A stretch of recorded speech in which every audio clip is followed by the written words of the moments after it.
So this is the introduction to Tim Walker, titled Inviting You In. That's me right there with my wife Lorna of 16 years. I have twin boys. Reed is on the left and Preston's on the right. They are polar opposites of each other, which makes for some good times and great balance. We did get the obligatory pet over the quarantine, so that's Roxy. She's a 2-year-old pit mix. She's awesome. When I'm not working, I can be found doing sports with Reed, doing scouts with Preston, puzzles, or just being outdoors, being active. Professional experience, so did undergraduate work at Emporia State University with a degree in secondary business education and a minor in math. Did my graduate work at the University of Kansas with a master's in special education and high incidence, and then got my doctorate working with the University of Missouri, Go Tigers, studying educational leadership and policy analysis. Overall teaching, taught at Harmon High School in Kansas City, Kansas Public Schools. I taught business, math, and special education over the course of the years there. Taught at Blue Valley North and Blue Valley Southwest as a teacher in emotional disabilities.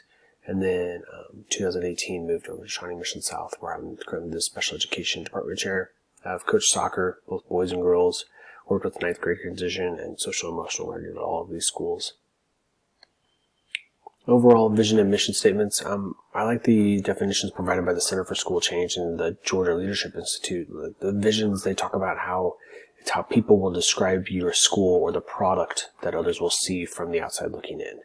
And then the mission statement, they said, is how you describe your school to other people, detailing who you serve, goals, and methods for accomplishing them. But both of them have the same role to steer the organization to a collective agreement and direction.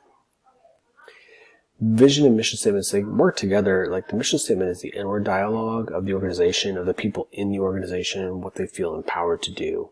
And it outlines how we do the things that we do. Whereas that mission statement is the outward perception of the organization, outlines what is produced by the thing we do. So that's the dialogue of the stakeholders, hopefully, and those people who have walked out of that organization and moved on from there. That's how they would describe it. So casting the vision and mission, so that those 4 steps are from the Georgia Leadership Institute document. Often debated as a chicken and egg scenario, creating a vision and mission statement should be done purposefully and through a process. So this is kind of the process that Georgia Leadership Institute outlined. So they want to solicit input from staff members, stakeholders, collaborate with the school leadership team and stakeholders, present that vision statement to all staff, and then unveil the school vision statement to all stakeholders in order to ensure awareness and intended use for the next 3 to 5 years. Kind of capturing all aspects of school in a vision and mission statement. Schools will have an overarching, at least my district, where 5 high schools, we have an overarching vision and mission statement. And then as a leader, we should challenge professional learning communities and other school support departments to create their own mission and vision statements to support the larger organization. So I think of my own district where we have 1 large mission and vision statement, and then we have 5 high schools. They each have their own mission and vision statement, which aligns to that one. And then I would challenge our math department or our special education department to create a mission or vision statement for what they do and how they support that. So by having mission statements for the math, technology, English, or other departments, there can be connection, which is suggested by both the Georgia Leadership Institute and Lynch in 2018. The process for creating these would be similar to the initial vision and mission statements. You want to engage in others in the creation of them and have others input. Aspects of vision and mission statements. A vision statement confers how your organization desires to be viewed and outlines your highest priorities. Mission statements are more concerned with how you hope to accomplish your goals, and with whom do you hope to accomplish them, and what do you do to accomplish them. So they both provide direction for that statement, but I do think oftentimes they are overlooked. So potential holes in mission and vision statements. So one would be lacking of clarity. They're not clear enough to be easily understood. They're not easily communicated, so they're long-winded, or maybe they are have some words that are just super tongue twisters for people, or just lacking in flow to make it to where it's not easily stated in a brief, kind of elevator pitch type thing. Not visible. I don't know that it's actually up in my current building. In my past building at Blue Valley Southwest, it was plastered up on one wall every day that everybody saw. The vision and mission statements both were.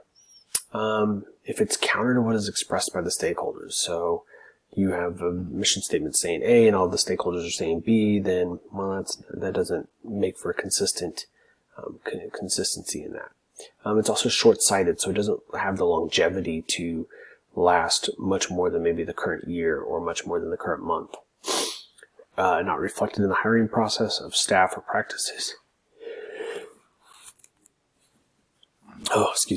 Not reflected in the hiring of staff or practices. That's also key because that can permeate into your own culture if you're not hiring people that align to your vision and mission statements. This is our vision statement and mission statement for Shawnee Mission South. So personalized learning for each student. All means all.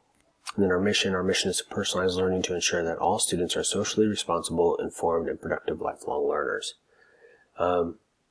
What I like about this, we actually had ours created before our district had theirs created, since we just went through a superintendent shift, and really ours rung true with what was already being created at the district level, so we didn't have to change too much. I do think it meets the criteria of being inclusive, long-term, and easily communicated. I do think it lacks the mention of like the people being served. It is included in much of the communication from the administration, and it also aligns to the larger organization's vision and mission statements. I think if pressed to go back to it, things that I would change would be, including the word students, or including something about the staff as well, so that way to communicate the inclusivity of all people as well as the community. And there's my correlation, relevance, and reflection statement, as well as my references. So thank you. Looking forward to meeting the rest of you as we go through this next couple weeks.